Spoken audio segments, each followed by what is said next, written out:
saya memberikan adalah ini merupakan abu bekas pembakaran. Nah, Assalamualaikum warahmatullahi wabarakatuh, sahabat tani. Nah, jadi sahabat, pada kesempatan ini kita akan coba memperlihatkan kondisi cabai yang telah kita melakukan adalah pemotongan pucuk. Nah, jadi jika sobat mungkin penasaran bagaimana kondisi cabai setelah melakukan pemotongan pucuk, nah jadi ini adalah hasilnya.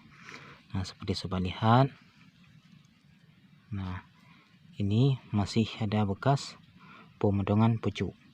Nah, begitu pula di sini adalah tanpa memotong pucuk. Nah, di sini kita tidak melakukan pemotongan pucuk dan sobat perhatikan cabainya. Nah, di sini tidak tumbuh adalah tunas-tunas yang banyak. Nah, sedangkan yang di sini tumbuh tunas yang banyak. Nah, perlu kita memperhatikan di saat kita melakukan pemotongan pucuk adalah setelah melakukan pemotongan pucuk, berilah kecukupan nutrisi, pemupukan, begitu pula dengan penyiraman. Nah, karena di saat kita melakukan pemotongan pucuk, tentu saja adalah cabang utama ini sudah putus, tentu saja cabang-cabang yang baru adapun di daun yang besar ini tentu saja akan tumbuh tunas-tunas yang baru. Nah, sehingga di saat kita melakukan pemotongan pucuk, di sini sudah disedot nutrisi sehingga terfokus kepada cabang-cabang yang baru, sehingga akan lebih mempercepat pertumbuhan cabang yang baru. Nah, sedangkan jika kita tidak melakukan pemotongan pucuk, tentu saja nutrisi akan diserap oleh yang pertama ini. Nah, tentu saja cabang-cabang yang kecil ini tidak akan mudah cepat berkembang jika nutrisi sepenuhnya diserap ke sini, sehingga di sini yang kekurangan nutrisi sehingga tidak mempercepat pertumbuhan cabang yang baru. Nah, itulah fungsi daripada kita melakukan pemotongan pucuk, tentu saja akan lebih mempercepat cabang-cabang yang baru tumbuh lantaran sudah disedotnya nutrisi ke cabang yang utama adapun yang pertama ini, sehingga terfokus kepada yang lain. Nah, apakah melakukan pemotongan pucuk ini satu hal yang bagus?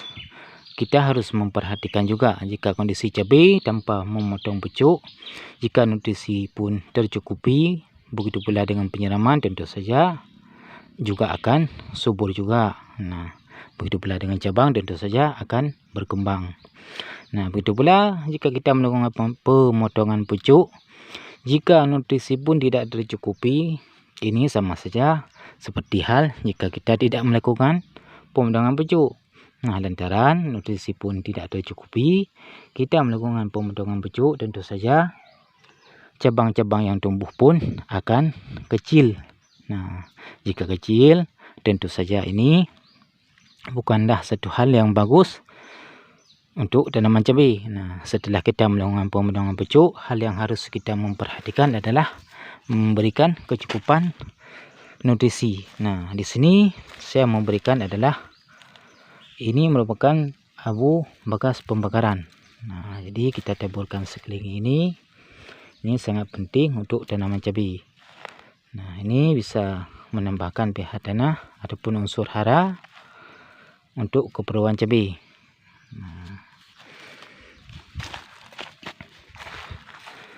dan jika kita menggunakan ini abu bekas pembakaran ini mengandung seperti fosfor yang akan berfungsi untuk mempercepat pembungaan pembuahan pada tanaman cabai. Nah, begitu pula dengan kalium ataupun kalsium, ini akan memperkuat batang cabai sehingga tidak mudah diserang oleh penyakit. Nah, jadi kita menaburkan seperti ini.